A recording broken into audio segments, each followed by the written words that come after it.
Hey there, just a quick reminder we have a mentorship program if you're looking for personalized coaching and mentorship to help guide you to the next level of your interior design business, whatever that might look like for you, whether it's processes and procedures or what services to offer to how to incorporate wellness, intention, or spirituality into your projects.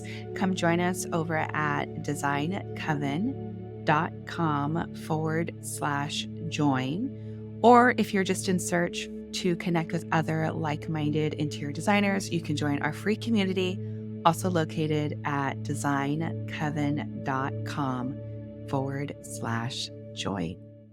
You're listening to the Holistic Interior Design Business Podcast. This is a podcast that guides you as a new or inspiring independent interior designer navigating your entrepreneurial path. Here, with my over 20 years experience, I will share my holistic approach to design with intention and ancient practices, including feng shui, all incorporating mind, body, and spirit into my design projects. You will also learn from seasoned interior designers as they give strategies and insight of how they built their businesses and continue to work in the field. Together, we will discover supportive trade partners, new ideas, creatives, and inspiring artists from around the world. I am your host, Rachel Larraine Crawford. Hey there, welcome to episode 138, Invisible No More, Empowering Interior Designers to Take Credit for Your Work. Yes, this is a episode that I feel deeply in my heart. If you recall, on our last episode, 137, we had Katie, a designer here in San Diego, ask the question of, what do you do or how do you ask for credit from a venue that you worked with to get design credit because they're not advocating for you? And there were a couple of answers. One from Alex Ott, which was really beautiful. She had mentioned actually hand feeding them your content so that they can make it so it can be really easy for them to promote you. So sending them your headshot, your bio, what your story is, the inspiration behind it, just really spoon feeding it to them. So it's like, here's our designer. This is the inspiration. This is where it came from. And to also make comments on any of the posts, reaching out to them, letting them know that you're really appreciative of, the posts they made, but can you please give me credit, and just being a force to be reckoned with. Ken of Modern Luxury had spoken about being an advocate for yourself and self-promotion. And so that's what we're going to dive into today. I wanted to give you some tangible practices that you can apply right now on social media and in different platforms to get the credit that you deserve when you're not being recognized. The other thing I wanted to mention was that we did a follow-up Friday collaboration with ASID here in San Diego with Alex Ott, where she led a workshop all about creating your media kit so that you can create something very beautiful, presentational, to these vendors, to the clients, so it makes it really easy for them to share about you. So if you want that recording, it is within the Design Coven Pro membership tier, and you can listen to it on our private podcast, the Design Coven private podcast, along with watching it on the private YouTube video. So that's there for you if you would like to kind of go in that direction, which I highly, highly recommend. And then, of course, today's episode is going to give you 7 tactics or strategies on how to be a self-advocate for your work when you don't receive credit where credit is due. So before we do that, I'm going to go ahead and light our candles, set our space, connecting with that beautiful element of fire. I'm also connecting with the element of air because it's all about speaking our truth. Fire is for recognition and creativity and making things happen when others aren't doing it for you. I've got our candle lit and I'm pulling a tarot card. This is from the Modern Witch Tarot deck. And let's see what the tarot has for us today in the realm of this topic. I'm really curious. 3 of Wands, more fire. 3 of Wands is all about big vision, big plans, So definitely knowing that this is part of the plan, getting recognition so that you can dream bigger, go bigger, connect with that vision that you have for your business in your life. So 3 of Wands, one of my favorite cards. This is just, like I said, big vision, huge thinking. Nothing's too big. No accomplishment is too outrageous. So definitely go after your dreams. All right. So this topic of recognition, it really touches home with me. I am typically a shy person. I don't like to ask for recognition or necessarily want people to recognize me. Like, I don't like asking for it. But I've learned that if you don't do it for yourself, nobody is going to do it for you. And I had mentioned this in the previous podcast episode about creating this platform in particular. I really wanted to be known for holistic interior design, spirituality, and interior design and wellness within interior design. I thought I would build my authority by creating these podcasts and giving myself a voice to speak. I know that when I was growing up, speaking, sharing my truth wasn't really something that was supported. It was, the story of many children maybe, is that you're seen and not heard, and that you kind of just follow the rules and you play nice, and, there's no reason for you to be loud. So I've always been super, super shy and just never spoke up for myself. And then, of course, you're resentful because someone else is getting credit for something that is not nearly as awesome as the things that you're doing. So this touches my heart. The other thing too is that I am currently in this position, and I have been for a few projects. I have a couple of projects in particular. Both of them are hospitality projects, which I think this comes more into play with a hospitality project where people are seeing spaces out in the public, not so much with residential spaces, because usually clients aren't sharing a lot of their spaces on social media. But if they do, I tend to think that they want to advocate for you and they want to share about you. But when it comes to a public space, I find that the owner of the company is the visionary. They are the creative. And a lot of times their vision and their ego is the piece that's like, I designed this, I created this, and they don't really share much about the designer who's the one executing, taking the vision, and actually bringing it to life and manifesting it in ways that even the visionary would not have been able to accomplish without you as the designer, as the alchemist, making it happen, willing it to happen, doing the work of bringing something to life, which is a really magical thing that you all have as designers. You're able to take a concept or an idea that is in the air, that is not in physical form, and you're able to alchemize it into physical form, into space where people can connect with it. And that's why the visionary or the person that has the business needs you, because they don't have that skill. And sometimes it gets translated to them creating this and not necessarily you, and they kind of cut you out and make it more about them. So I currently have a project that I was on the website, and I noticed my name was not mentioned on there. They used my photos, and I'm all about creating crystal grids. I don't know if anyone else is creating crystal grids in foundations or in projects, but that is something that I formulated and created. And anyway, they're using my photos and not giving me credit, not sharing the fact that I came up with the idea, that I was the visionary behind it.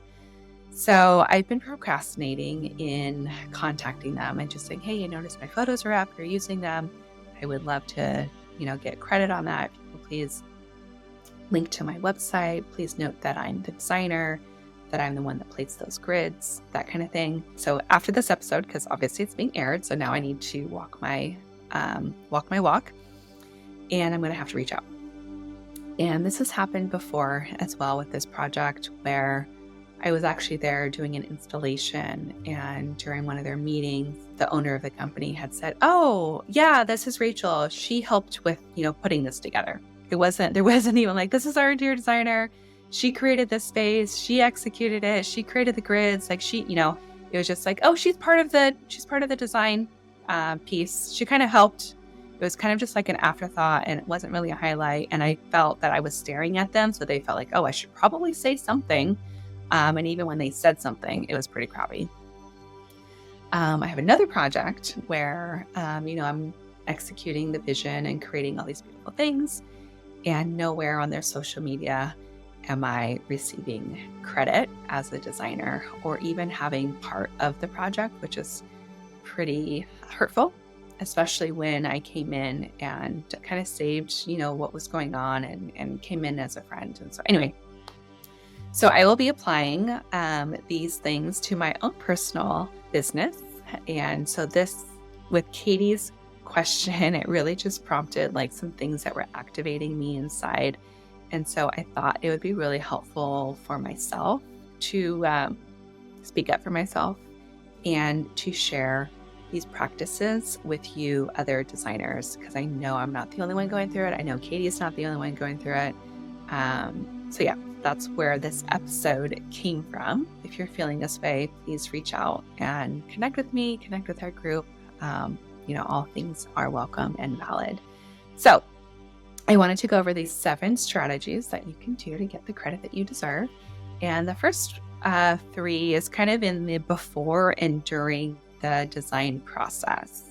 People love behind the scenes content. So number 1 is sharing behind the scenes content. You can do this in a highlight. I love doing this for highlights because you have the entire process in a highlight that they can go, "Oh, I'm going to go to the Kensington project," and you can see the project from the very beginning all the way to the end of it, which is really, really cool. And then from those highlights, you can create reels. You can create an actual post speaking about, behind the scenes, and then also put it in an email. So email blast behind the scenes, like, "Hey, this is a project that I just landed. We're starting to get into it. Here's like the first mood boards, or here's the color palette that I'm thinking about using," just to kind of give people an inside behind the scenes look at what is going on. And it could be anything. It could just be an inspiration photo. It could be a rug that you're doing, a color palette, material boards, a shopping trip. Like there's a million different things that you can do for the behind the scenes stuff. Number 2 is creating interactive content. So when you are in between like 2 color palettes or this tile and that tile, creating a story that's like, what do you like most? Do you like this? Do you like that? Same thing with like a post. You can do this mood board or this mood board and see what people react to, or just strike up something that people can connect with and respond back to you. Number 3 is all about collaboration. So creating campaigns or posts, and then in Instagram, you can add a collaborator. So then you can add that company that you designed, that coffee shop for, or that restaurant, and add them as a collaborator. One thing I would tell you for a tip is like, study their Instagram. Is there a color palette that they're using? Is there an aesthetic that they're using? Is there a filter? Like, what is it? And design your post to obviously be in the aesthetic that you have on yours, but also to play to their aesthetic. So for them, it's like a no-brainer to share it. So then absolutely they'll hit collaborator. And then on that post, it has them and your name together so that people can start identifying that company with you as the designer. And then that also gives you credit and recognition. But what I see is it also elevates the company that, "Oh, we used this designer." They're serious about their space because they hired somebody and they want to share that person. So when you are creating these campaigns, one could be like the history of the project, like taking it back, like where did this start? How did they connect with you? Like what's the story of your connection with this brand or with this company or with this client? The next thing is like creating posts about inspiration. Like what was the inspiration? What was the thing? What was the aha moment? And especially if the client was the one that came up with the idea or came up with the concept, play into that, play into their ego, share that they had a concept of blah, blah, blah, blah, blah, blah, blah, blah. And of course, that you were the one that executed. And because of, this concept I chose this material. Because of this, I did that. So you're really showing how you were the one to execute the vision and how it was a collaboration between the two of you. And of course, sources, like whenever I'm pulling stuff, I'll share the source of where I got the items, create a collaboration with them as well. And then also collaboration with the client so that it's all connected. And then of course, once your project is done, you definitely need to get official professional photography done so that you have beautiful work to share on your website, to share on Instagram, all those places, and to create our strategy number 4, which is before and after transformations. People love a good before and after. So again, sharing that, collaborating with the venue. Number 5, being an advocate for yourself is through local media and publications. So don't wait for that business owner, because a lot of times I'll collaborate with a business owner or somebody that wants me to do something for them. And they're like, I'm going to share you with everybody and we're going to submit it to this magazine and that magazine and blah, blah, blah, blah. And then they forget to acknowledge you as a designer. And so your name doesn't get published. But the project is in there. So don't wait for them to do that. Definitely submit those projects to the magazines, to the publications, to the newspaper. And of course, just be open in communication with the person. If you know that they're going to submit it to magazines, just say, hey, can you keep me in the loop? Like, here's my contact information. Send that media kit and say, hey, when you share this to XYZ magazine, can you also submit my media kit so that they have all the information about my company? So I'm well represented. So definitely slide that in. Number 6, same thing with the local media and publications, submitting yourself for awards and recognitions. So you don't need to wait for somebody else to submit your project for an award. You can do that yourself. There's nothing wrong with that.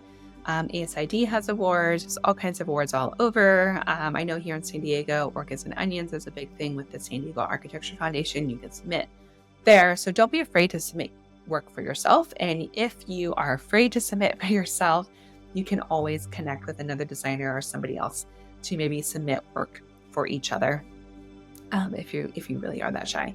And then lastly, number 7 is just being a voice and sharing the project with everybody. So networking and sharing and speaking and talking. So everyone you meet, let them know what you did, share the project with them in person, talk to the vendors that you used. Hey, I used this wallpaper of yours in this project, check it out. So just talk about yourself and the project constantly so that people recognize you with the project. And also other designers can be your advocate so that when it does get posted and they share a beautiful rendering or they share a beautiful shot inside and they mention everyone else except for you as a designer, you can say, hey, thank you so much for that. I'm so excited I got to be part of this project as your designer. And then do the same thing for other designers. When you see they aren't getting mentioned, tag them, reach out to them and say, hey, I noticed you mentioned everyone else, but you forgot to mention the designer, blah, blah, blah. I'm sure Katie would love some recognition. So there's all kinds of ways to just sneak in that recognition with these vendors and clients. Anyway, those are my 7 ways of empowerment to get the recognition that you deserve when you don't always get credit for something that you did. So I hope this helped you. Know you're not alone, and I'm right there with all of you. And if you ever have any questions, feel free to reach out and check out Alex's workshop within the Design Coven. It's in the Pro membership account, so be sure to sign up there. And I think that's it for now. So we will see you next week. Happy designing and look forward to connecting with all of you soon. You've been listening to the Holistic Interior Design Business Podcast. If it's one that you have been enjoying, please share with anyone else that you think can benefit from this knowledge. And leave us a 5-star review that helps us get seen and found by other new and aspiring interior designers. And if you're looking for mentorship, I invite you to join our club here at the Design Coven. It's a bridge between school and real life interior design. We get in much deeper there. We have virtual and in-person events. So everyone is welcome. You don't need to have a design degree to be part of it, just an interest in holistic interior design. I also want to thank our editor, Marcy Ferry, and lastly, Kinseth Thibodeau, who is our music composer. Until next time, be well, and we will see each other soon.